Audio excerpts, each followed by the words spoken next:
ঢাকা এই মানুষটি ছদ্মবেশ খুলতেই কান্নার রোল পড়ে গেল। 14 বছর কেটে গেল মাঝখানে। আমার বাবার চুলটি পরিয়া পাতলা হয়ে গেছে, আর এই মাথাটা বড় ছিল। হানিকার সিনা নাম নেই। 3 মাস বয়সী সেই আনিকার দিকে তাকাতেই সে লজ্জায় ঘর থেকে বেরিয়ে গেল। মাঝরাতে জানলা খুলে রিমনের মাকে ডাকলেন। মা শুনছাও, বউ হঠাৎ করে আয়া ঘরে উঠছে। আসলে আমনে বিশ্বাসই করতে পারছেন না, পুরো শরীর কাঁপছে। কাঁপায়েন না ভালো আছে। কিয়ামত কিয়ামত মানে আর ভাই আমি তো আমি পদ্মা ব্রিজ এ এক অভূতপূর্ব মুহূর্ত। সবকিছু ভাষায় কি প্রকাশ করা যায়?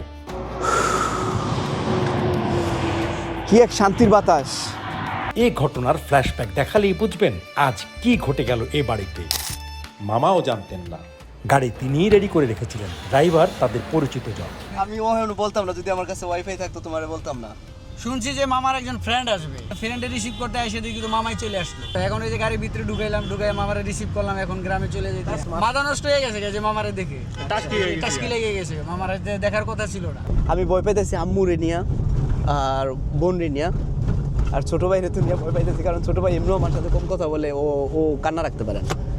ও আমার সাথে কম কথা বলে, আম্মুর সাথে কথা বলে, আম্মু বলে যে ও কথা বলে না কারণ ও কন্ট্রোল করতে পারে না নিজেরে। ভাই কারে ফোন দিছিল? আমার ফ্রেন্ড একটা, ওরে বললে দেন যে আমি যে আসতেছি আপনি আর কেউ বললেন না। তাহলে তো আবার ভয় পাইবো। না ভয় পাইবো না, বললেন যে পার্সেলটা দিছে আপনি কেউ জানায়েন না, তো আবার হোয়াটসঅ্যাপ আমার মেসেজ করবো, তোমার আমি বলে দিব। দাদা ভাই, আপনার যে পার্সেলটা আসছে এটা কারোর জানান দরকার নাই। হ্যাঁ, আপনি নিজেই একা চোখে চাপা এসে আপনার পার্সেলটা কারোর জানান দরকার নাই, ঠিক আছে দাদা? এই যে ভাইয়ের যে বন্ধুটা আসতেছে ভাইয়ের সাথে দেখা করতে, ওই বন্ধুরে আমি বললাম যে ভাই আপনার জন্য একটা পার্সেল আসছে ফ্রান্স থেকে, আপনি ওটা নেওয়ার জন্য অমুক জায়গায় আসেন। ওই বন্ধু বলতেছে তাহলে ভাই আপনি আসেন, সমস্যা নেই, আসতেছে। ওই বন্ধুর কাছে উনি বলতে না করছে যে আমি যেন বাংলাদেশে আসছি। ভাই আমি এই যে আছে না আরঙ্গর সাহেবের বাড়ি, আমি ওনার বাড়ির যে মোচরটা ওই মোচরে আছি। আমি বাস স্ট্যান্ড আসি, তাহলে আপনি বাস স্ট্যান্ড আসেন নাকি?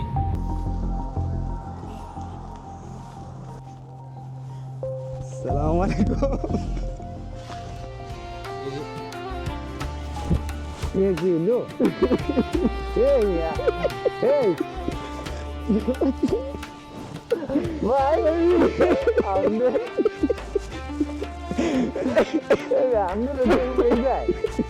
পাইছেননি?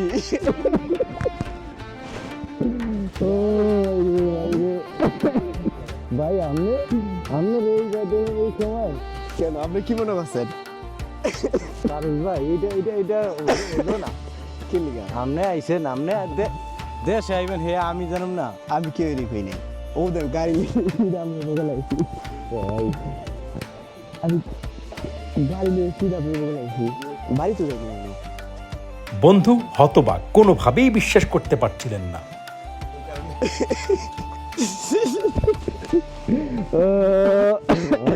আর কি অবস্থা, ভালো আছেন? আলহামদুলিল্লাহ ভাই।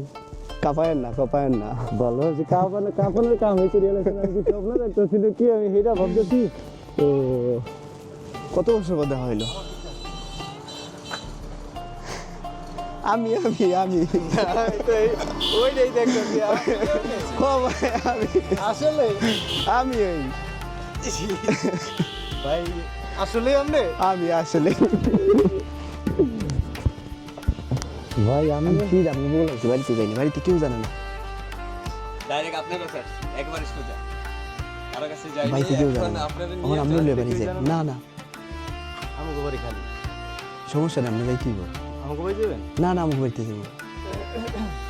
ওটা বাইরে যাই কি সমস্যা নাই, বাইরে নিয়েও মাসুম তোমার যে কাম উঠে গেছে গা। আগে থেকে কি নামিয়ে গেছিলেন আপনার নাকি? এবার যাত্রা নিজের বাড়িতে। 14 বছর পর ফ্রান্স থেকে ফেরা আকস্মিক পারভেজকে দেখে পরিবারের মধ্যে কি ঘটতে পারে তাই নিয়ে চলছে জল্পনা কল্পনা। কি হইব বাড়িতে গেলে মোটামুটি ছোটখাটো একটা ভূমিকম্প তো হইব। কেমনি চিনো আমি রাস্তার ইয়ার? আপনার মা যে কেমন করবো বা কিয়ামত মানে আর ভাই আমি তো মানে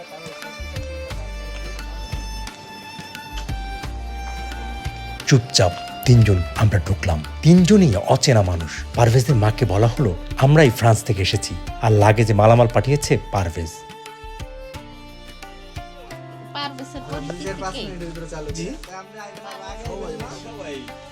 তোমরা সবাই এই জায়গায় আছো না তাই? হ্যাঁ আমরা সবাই বলতে পাইছি পারবেছেন সবারই তো বলে কমে না। কমে যাবে আল্লাহ ইনশাআল্লাহ আলহামদুলিল্লাহ আপনি শুধু দোয়া করবেন তাইলেই ঠিক হয়ে গেছে আজকে দেখ কইলো জ্বর আবরাইছে। স্যার কথা হয়েছিল আপনাদের? না ভাই আমি কথা হয়েছিল? না খালি কইছে যে আমার আবার জ্বর আইছে। আবার জ্বর হয়েছে? লাগেজের মালামাল দিয়ে আমরা এখন রওনা করব নিজের বাড়িতে। এই ঘটনা শুনে তার কণ্ঠে আক্ষেপ শুনলাম। আপনাদের বাসায় আসছে আরে মায়ের পথের দিকে চায় রয়েছে না একটু পরে অপেক্ষার শেষ মুহূর্তে হাজির আমরা। আমাদের হার্টবিট বাড়তে লাগলো। কি ঘটতে যাচ্ছে এখন? আমরা যারা এই নাটকীয় ঘটনাটা জানি, সবার চোখ মায়ের দিকে, দুটো ক্যামেরার লেন্সও মায়ের দিকে তাক করা। কি ঘটবে? পারভেজের বন্ধু, যিনি এ পরিবারের সুপরিচিত, সে একজনকে নিয়ে বাড়িতে ঢুকছে। পুরো মুখ মাফলার চাদরে ঢাকা। কে সে? মুখ ঢাকা রহস্যময় ব্যক্তিকে দেখে পারভেজের মা ঘরের ভিতর ঢুকে পড়লেন। এই দুজনও পিছু ছাড়লেন না। তারপর আর কথা নয়, শুধু দেখে যান। চিনছেন মোটামুটি?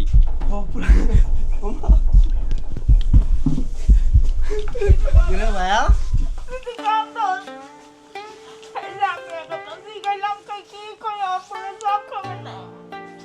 এমন করে লেগে আম লাগবো এ ভাই না ভাইয়া এসে তুই কই? এদিকে ছোট ভাইটি আত্মীয়দের ডাকতে সোজা দরজার বাইরে। মামা এসে তো কথা বলে দতে মামা এসে তো কথা বলে দতে সেলিম ভাই তারপরও চিনতে পারেন। হাসতে হাসতে মধুর কান্নার এমন দৃশ্যই বোধ হয় পৃথিবীর সেরা আনন্দের মুহূর্ত।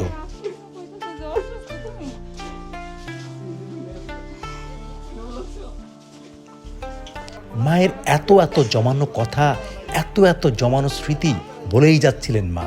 আয়া বাইরে দেখলি না আরেক বছর পড়াইলো তো আমার পাতি না।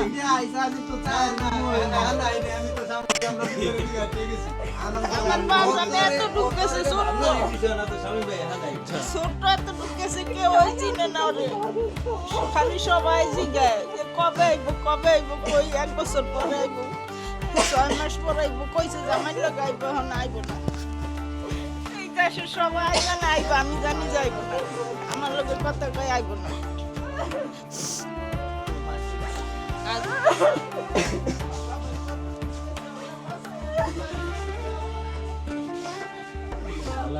তার মস্তিষ্কে তখন ঠিক কি চলছিল ভীষণ জানতে ইচ্ছে করছিল আমাদের। কালিগুলো জ্বর কমে না কালি জ্বর কমে না। হঠাৎ করে না আমি লাইনটা কিলি হঠাৎ করে বন্ধ হয়ে গেল। আমার সিট নাই তো বহ বাবা বহ। মন বড়িয়া দেখতে বহ। কাঁধে না আইছিল আইসস তো একটু আগে কতটা টেনশন দিতে জানাস। পারভেজ শুয়ে পড়লেন মায়ের কোলে। এ যেন সেই 8-10 বছরের ছোট্ট পারভেজ। মায়ের কাছে এলে সন্তান যেন এমনই শিশু হয়ে যায়।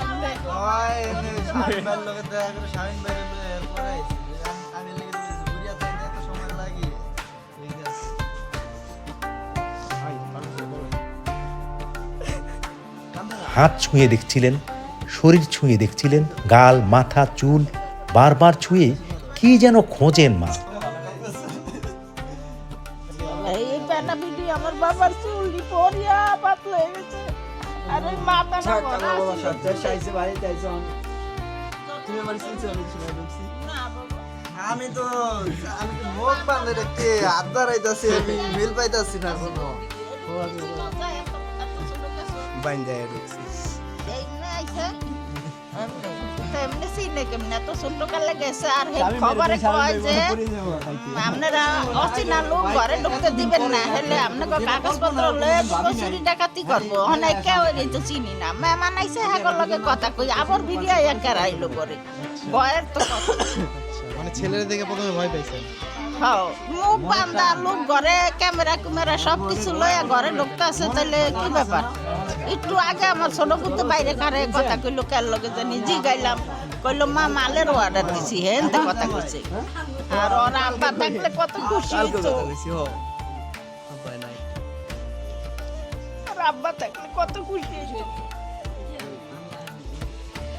বাইকে নাই, মনে হয় যে আরেক বছর দেরি করলে আইও, আমারও দেখতি না।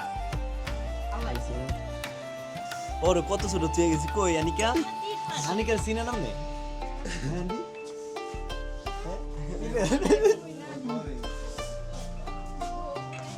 অনেক সারপ্রাইজ দিছে আমার পুতে, খুশি অনেক, তেরে দেখে আসমানে জমিনে খুশি হয়েছে, অনেক খুশি।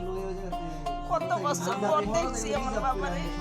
এই পান নিয়ে খাইছি লাস্ট ইয়ার প্রথম সিলেট ইয়ার প্রথম হ্যাঁ, মনে আছে? কত ছোট পাঠাইছিলেন অনেক 17-18 বছর। তো চায়ের যে জায়গায় আমি তো ফোনে তো আমারে কি কইছে ভাই স্বামী ভাই আপনি গাড়ি বেরে কইছে না, আমার তো খেয়াল তো গাড়ির দিকে, গাড়ির লোক পাইছে, অবশ্যই লোক পাঠাইছে, তো এই মাইকু ছাড়া অন্য কিছু হইব না। আমার তো খেয়াল আপনার বগলে সোজাসুজি গেলাম না, আমি তো ওই দিকে আমার ইয়াদ ছিল না। আমারে কই কি কই আমি তো এর বগলে যায় খারাইতাম। আমার টুয়াই পেয়ে আমার সিম নেই শুনে নেই রিমানের মা উনছাও না, বউ হঠাৎ করে আয়া ঘরে উঠছে, আও বাইন্দা যাও। এটা তোমার বড় মামা? মোবাইলে দেখছি আমি তো জানি দেখি দেখবো কই ভাই সিনে মোবাইলে আমার সিনে মোবাইলে খালাম্মা ছেলেরা এখন বিয়া দিবেন না? আল্লাহর হুকুম হইলে তো বিয়া করেনি, আইছে বেতে আহে না, বিয়া করাইলে হকল লাই তাড়াতাড়ি আইবে।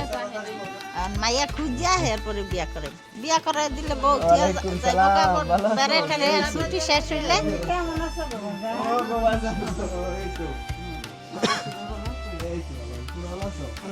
সেলিমে কয় বিশ্বাস করি না, আমি কি পারবো, সেলিম করি আইব না।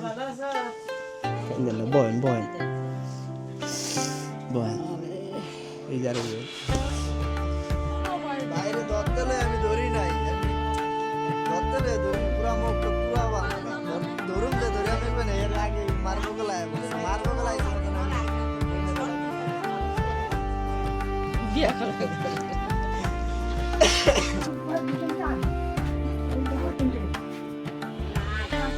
পারভেজদের মতো প্রবাসীদের কাছে স্বজন, বন্ধুবান্ধব, পাড়া প্রতিবেশীদের চাওয়ার থাকে অনেক কিছু, ফলে বাড়ি ফেরার লাগেজগুলো অনেক বড়, অনেক ভারী, কিন্তু একজন এসবের ঊর্ধ্বে, কিচ্ছু চাওয়ার নেই, নিঃস্বার্থভাবে শুধু সন্তানকে জীবিত তার কোলে চান, তিনিই তো মা।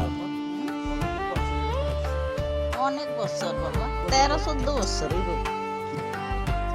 আপনার এমন বাড়ি ফেরার গল্প তুলে ধরতে চাই টিম চলতি।